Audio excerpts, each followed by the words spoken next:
నమస్తే, welcome to Suman TV. నేను గీతాంజలి. ప్రస్తుతం మనతో పాటు అవిస్ హాస్పిటల్స్ నుంచి ఇంటర్వెన్షనల్ రేడియాలజిస్ట్ డాక్టర్ సంపత్ గారు ఉన్నారు. వారితో మాట్లాడి మరిన్ని విషయాలు తెలుసుకుందాం. హలో డాక్టర్ గారు.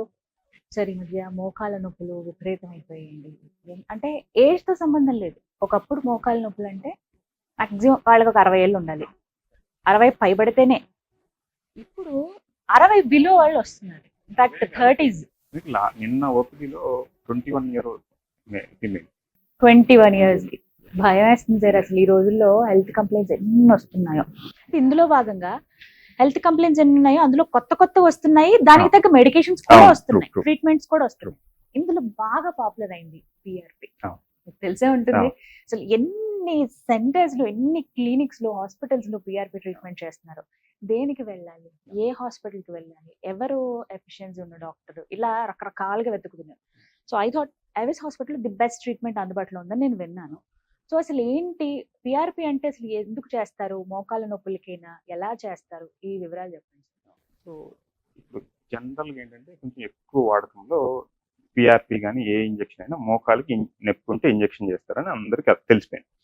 సో ఈ చేసే అన్ని ఇంజెక్షన్స్లో పిఆర్పి ఎలా డిఫరెంట్, దాంతోపాటు అందరు చేసే పిఆర్పిలో ఎవిస్ హాస్పిటల్ చేసే పిఆర్పి ఎలా డిఫరెంట్, ఆ 2 పాయింట్స్ స్ట్రెస్ చేస్తాను. ఒకటి ఏంటంటే ఈ పిఆర్పి ఇంజెక్షన్కి చేసే మిగతా స్టిరాయిడ్ ఇంజెక్షన్స్ కానీ లేదా జెల్ ఇంజెక్షన్స్ కానీ లేదా మిగతా వాటికి ఏంటంటే డిఫరెన్స్, ఈ పిఆర్పిలో ఏం చేస్తాము, పేషెంట్ ఒక లేదా ఎవరిలో అయితే పిఆర్పి చేస్తామో వాళ్ళ నుంచి బ్లడ్ తీసుకొని ఆ బ్లడ్ లో ప్లాస్మాని మిగతా సెల్స్ అన్నింటినీ ప్లేట్లెట్ ని సపరేట్ చేస్తాం. సో ఈ ప్లాస్మా ప్లేట్లెట్స్ ఉన్న కాన్సన్ట్రేట్ ని మళ్ళీ ఇంజెక్ట్ చేస్తాం. సో ఇంజెక్ట్ చేస్తే ఏమవుతుంది, అక్కడ ఏదైతే మనకు ఆస్టియోఆర్థరైటిస్ లో మొత్తం డ్యామేజ్ అవుతుంది. సో డ్యామేజ్ అయ్యి ఇన్ఫ్లమేషన్ వల్ల అక్కడ మొత్తం గుజ్జు అరిగిపోవటం పాటు కార్టిలేజ్ ఉంటుంది, బోన్ కవరింగ్, ఆ కార్టిలేజ్ కూడా అరిగిపోవటం అంతా అక్కడ డిస్ట్రక్షన్ జరుగుతుంటుంది. సో ఈ కాన్సన్ట్రేట్ ఏది ప్లేట్లెట్స్ అండ్ ప్లాస్మా ఉన్న కాన్సన్ట్రేట్ ఇంజెక్ట్ చేసినట్టయితే అక్కడ హీలింగ్ అవుతుంది. సో ఇక్కడ 3 ప్రాసెస్ అవుతాయి. ఫస్ట్ ఏంటంటే అక్కడ ఏదైతే రిపేర్ జరుగుతూ అంటే డ్యామేజ్ అవుతూ ఉంటుందో ఆ డ్యామేజ్ రిపేర్ అవుతుంది. ఆ తర్వాత రీజనరేషన్ కూడా జరుగుతుంది. సో ఈ ప్రాసెస్లో పిఆర్పి హెల్ప్ అవుతుంది. బేసిక్ ఏంటంటే PRP is not for pain reduction, pain reduction కూడా ఉంటుంది. దాంతోపాటు ఏంటంటే మెయిన్ అడ్వాంటేజ్ పిఆర్పి వల్ల ఏంటంటే అక్కడ లోకల్ గా జరిగే డిస్ట్రక్షన్, ఏదైతే కార్టిలేజ్ డిస్ట్రక్షన్ కానీ లేదా అండర్లైన్ బోన్ డిస్ట్రక్షన్ ఉంటుందో అది తగ్గి ఆ రిపేర్ అయ్యి దాంతోపాటు రీజనరేషన్ రీజనరేట్ అవుతుంది. ఎస్, అది regenerative medicine. PRP is part of regenerative therapy are regenerative medicine.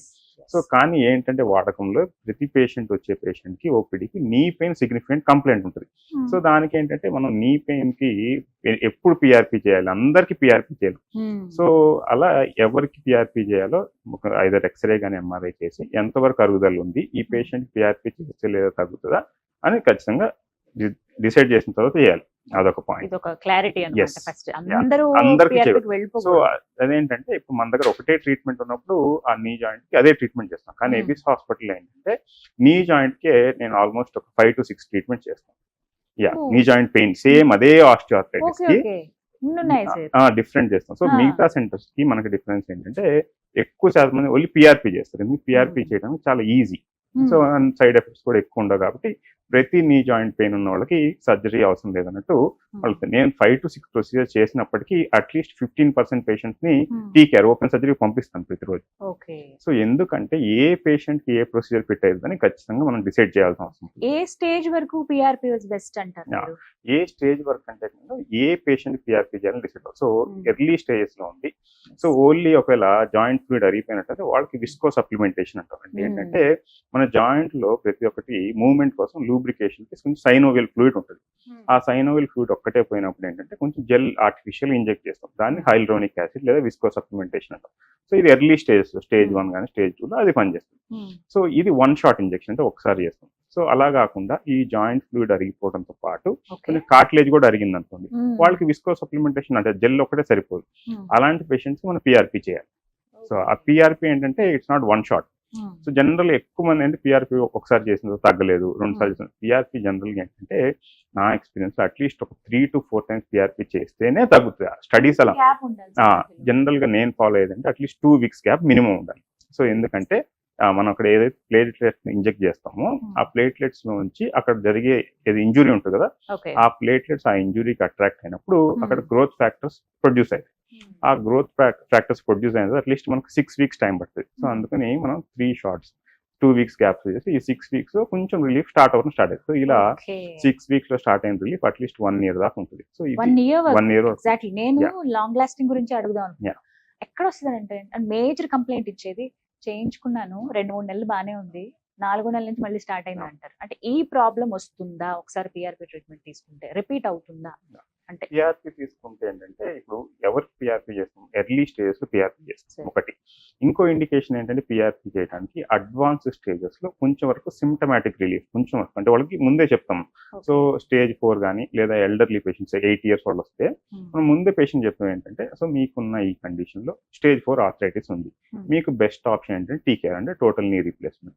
ఒకవేళ మీరు టోటల్ నీ రీప్లేస్మెంట్ ఒకవేళ ఎఫర్డబిలిటీ లేకపోయినా లేదా చేయించుకునే ఉద్దేశం లేకుండా చాలా మందికి ఏంటంటే టోటల్ నీ రీప్లేస్మెంట్ చాలా భయం ఉంటుంది, ఓపెన్ సర్జరీ అది చేయాలంటే చాలా వరకు భయం ఉంటుంది. కాబట్టి అలాంటి పేషెంట్స్ ముందుగానే చెప్పి సో టోటల్ నీ రీప్లేస్మెంట్ మీకు ఐడియల్ సొల్యూషన్.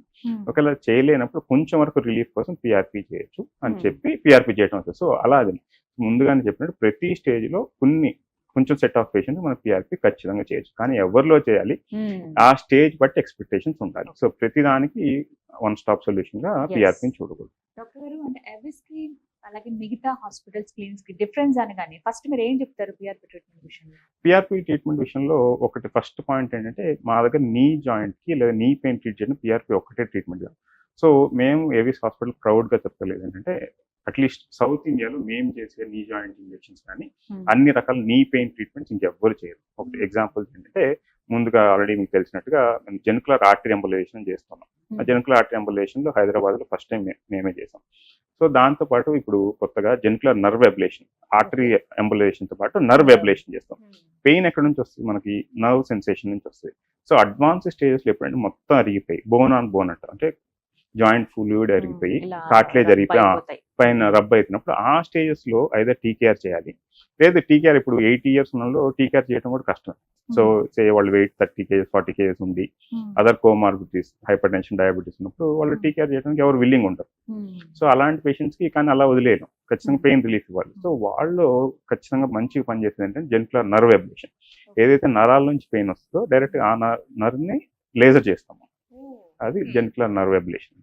సో దాంతోపాటు అందరు చేసి పిఆర్పి కానీ ఈ జెల్ ఇంజెక్షన్స్ కానీ ఒకటి మేము అవాయిడ్ చేసేది ఏంటంటే ఐఎమ్ అగైన్స్ స్టిరాయిడ్ ఇంజెక్షన్. అదొకటి మాత్రం జాయింట్ స్టిరాయిడ్ ఇంజెక్షన్ ఎందుకు చేయమంటే అక్కడ లోపల ఆల్రెడీ డిస్ట్రక్షన్ జరుగుతుంది. సో మనం ఈ స్టిరాయిడ్ ఇంజెక్షన్ చేయడం వల్ల ఆ ఇన్ఫ్లమేషన్ కొంచెం తగ్గుతుంది కరెక్టే, కానీ సిస్టమిక్ సైడ్ ఎఫెక్ట్స్ చాలా వచ్చే అవకాశం ఉంది. సో స్టిరాయిడ్స్ వల్ల వెయిట్ గెయిన్ అవడం కానీ లేదా అదర్ ఇన్ఫెక్షన్స్ వచ్చే అవకాశం ఉంటుంది. సో దానివల్ల స్టిరాయిడ్ ఇంజెక్షన్స్ అసలు చేయదు. సో దాంతోపాటు ఏంటంటే కొంచెం డిజర్వింగ్ పేషెంట్ కి పిఆర్పి ప్లస్ గ్రోత్ ఫ్యాక్టర్ కానీ అలాంటి అడిషనల్ ట్రీట్మెంట్స్ ఖచ్చితంగా. సో ఇలా స్పెక్ట్రమ్ ఆఫ్ ట్రీట్మెంట్స్ ఉంటుంది కాబట్టి మనకి పేషెంట్ దాంతోపాటు ఎక్స్రేలో ఉన్న ఫైండింగ్స్ సిమ్టమ్స్ వీటన్నిటిని మ్యాచ్ చేసి ఈ పేషెంట్ కి మనం ఏ ట్రీట్మెంట్ చేసినట్టే మాక్సిమం పెయిన్ రిలీఫ్ ఉంటుంది లేదా జాయింట్ ని ఎక్కువ వరకు ప్రిజర్వ్ చేయగలం అవన్నిటిని కన్సిడర్ చేసి మనం ట్రీట్మెంట్ ఫిక్స్ చేయడం ఆప్షన్స్ ఉన్నాయి.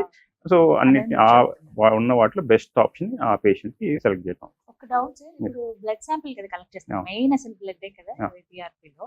ఒకళ్ళ బ్లడ్ మళ్ళీ ఇంకొకరు యూజ్ చేస్తారా, అసలు యూసేజ్ అవుతుందా అవ్వదా, వాళ్ళకి పనికి వస్తుందా? సో యాక్చువల్గా ఏంటంటే ఈ పిఆర్పిలో దీన్ని ఏమంటాం అంటే ఆటోలాగస్ బ్లడ్ ప్రొడక్ట్ అంటాం. ఆటోలాగస్ అంటే మన నుంచి తీసి మనకి ఇంజెక్ట్ చేసేది. సో ఏదైతే మనకుండే ప్లేట్లెట్స్ నుంచి వచ్చే రెస్పాన్స్ లేదా గ్రోత్ ఫ్యాక్టర్స్ అవి మనకు పనిచేస్తాయి. సో ఒక పేషెంట్ అవి వేరే వాళ్ళకి పనిచేస్తాయి, అదొకటి. సో ఇంకోటి ఏంటంటే ఇవి బ్లడ్ ట్రాన్స్మిటెడ్ ఇన్ఫెక్షన్స్ కొన్ని ఉంటాయి, హెచ్ఐవి హెచ్పిఎస్ అవి వచ్చే అవకాశం కూడా ఉంటుంది.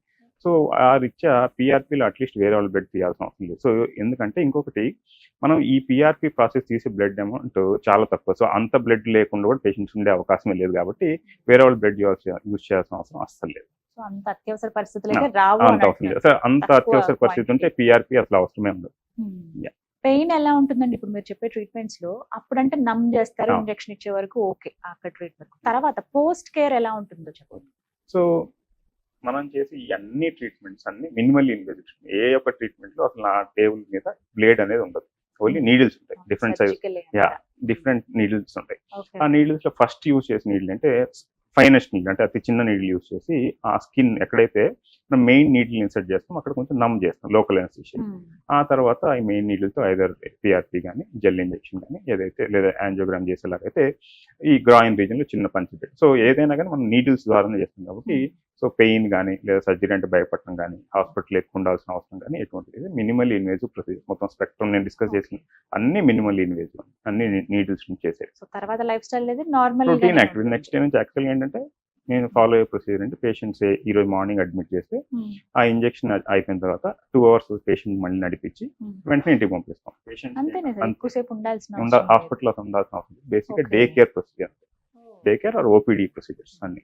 ఈ ట్రీట్మెంట్ డాక్టర్ 1 year వరకు లాంగ్ లాస్ట్ అని చెప్పారు. అప్పటి వరకు ఇబ్బంది ఉండదు. 1 year తర్వాత పరిస్థితి ఏంటి? మళ్ళీ ఏమైనా ట్రీట్మెంట్ తీసుకోవాలా? సో 1 year తర్వాత ఏంటంటే జనరల్ గా ఎక్కువ మందికి ఎక్కువ సెంటర్స్ లో మళ్ళీ ఇంజెక్షన్ చేయాలంటే రారని ఉద్దేశంతో మళ్ళీ చేయాలని చెప్పారు. కానీ పిఆర్పి ఎలా పనిచేస్తుంది మనం అర్థం చేస్తున్నట్టయితే అక్కడ లోకల్ గా ప్లేట్లెట్స్ అంటే ప్లేట్లెట్ రిచ్ ప్లాస్మా కాబట్టి ప్లేట్లెట్స్ ఉండి ఆ గ్రోత్ ఫ్యాక్టర్ వస్తున్నంత వరకు ఆ పిఆర్పి పనిచేస్తుంది.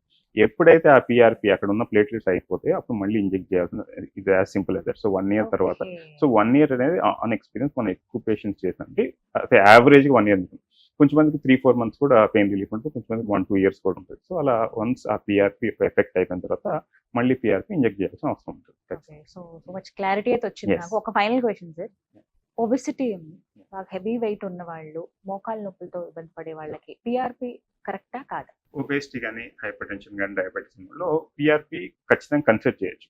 కానీ ఒకవేళ ఆ మోకాల అరుగుదల ఎక్కువ ఉన్నా లేదంటే ఇప్పుడు ఎక్కువ వెయిట్ ఉంది బియాండ్ 130 kgs ఉన్నప్పుడు వాళ్ళు వెయిట్ రిడక్షన్ అంత ఈజీ కాదు కాబట్టి వాళ్ళు పిఆర్పి చేసి వీ డోంట్ వాంట్ టు ఆ డిసీజ్ ఇంకా ప్రోగ్రెస్ చేయాల్సిన అవసరం లేకుండా డైరెక్ట్ గా ఏంటంటే we'll suggest them to either get TKR కానీ దాంతోపాటు టీకేఆర్ తో పాటు బేరియాట్రిక్ సర్జరీ కానీ డైట్ ఫాలో అయితే సైమల్టేనియస్ వెయిట్ రిడక్షన్ అయితే అట్లీస్ట్ ఆ టీకేఆర్ చేసిన తర్వాత కాంప్లికేషన్స్ రాకుండా.